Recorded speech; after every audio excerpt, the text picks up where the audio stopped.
Le Parlement européen veut aider la République démocratique du Congo à mettre fin à la crise humanitaire qui sévit dans l'est du territoire national. Voilà la raison de son passage ce jour aux installations du Conseil présidentiel de veille stratégique. Pour ce faire, les membres de la Commission développement du Parlement européen ont eu une discussion avec le CPVS afin de mieux aborder le problème qui attend une solution idoine. We are from the European Parliament and we are here from the Committee of Development and we are focusing on basically two... Mission développement du Parlement européen et donc nous sommes venus ici avec deux questions. D'une part la situation humanitaire dans l'est du Congo et d'autre part les minéraux critiques qui sont extraits au Congo. Nous avons une discussion très ouverte et très agréable.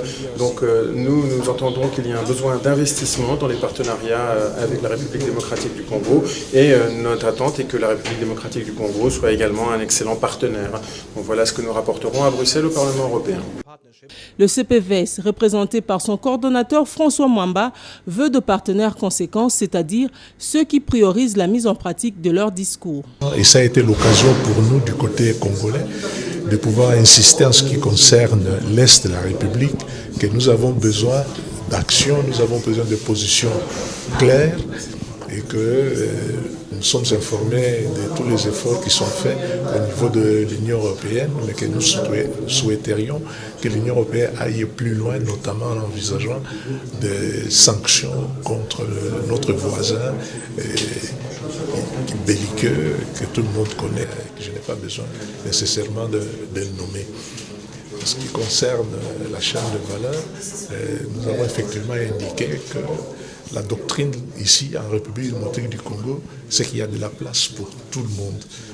Il y a de la place pour les Américains, il y a de la place pour les Chinois, il y a donc de la place également pour les Européens, autant que les autres Africains.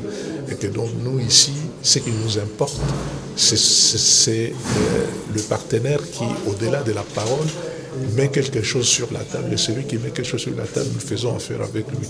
Donc il ne faut pas s'attendre à ce que la République démocratique du Congo entre dans une démarche de donner des monopoles ou des privilèges à un partenaire plutôt qu'à un autre. Ce qui nous importe, ce sont des partenaires conséquents qui font ce qu'ils disent qu'ils vont faire. Et que donc l'Union européenne est la bienvenue et dans les jours qui viennent, consécutivement à la communication du chef de l'État au Conseil des ministres, il y a quelques semaines, Monsieur le Premier ministre va mettre en place une délégation congolaise multisectorielle qui va comprendre en son sein des membres du CPVS pour pouvoir négocier effectivement avec la partie de l'Union européenne la participation, l'implication de l'Union européenne dans la chaîne de valeur par rapport au cobalt, au cuivre, etc. Le Conseil présidentiel de veille stratégique est un service spécialisé de la présidence de la République qui a pour mission de suivre et évaluer la mise en œuvre des engagements du président de la République repris dans le programme commun du gouvernement.